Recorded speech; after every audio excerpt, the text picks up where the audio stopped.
আসসালামু আলাইকুম ভিউয়ার্স, চলে এসেছি ময়মনসিংহ চরপাড়া হসপিটালে। ভিতরে গিয়েছিলাম, দেখলাম অনেক ভিড়, টিকিট করতে লাইনে ভিড়, ওষুধ আনতে লাইনে ভিড়, এবং কি যারা রোগী আছে তারা সিট না পেয়ে ফ্লোরিং করছে।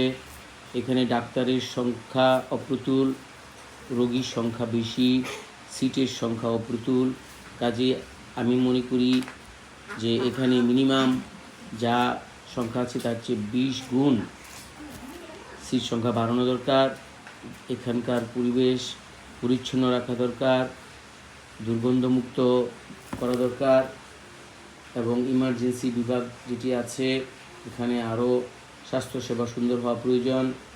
সামনে যে ইমার্জেন্সি গেট আছে এখানে যত্রতত্র দাঁড়িয়ে আছে অনেক গাড়ি, রিক্সা, অটো ভ্যান ইত্যাদি। কাজেই এটার উন্নতিকল্পে সরকারের কাছে আমার অনুরোধ যেন এখানকার সিট সংখ্যা বাড়ানো হয় এবং উপযুক্ত ব্যবস্থা নেওয়া হয়। আমাদের সঙ্গেই থাকবেন এবং আমাদের চ্যানেলকে সাবস্ক্রাইব করবেন। আসসালামু আলাইকুম ওয়া রাহমাতুল্লাহি ওয়া বারাকাতুহু।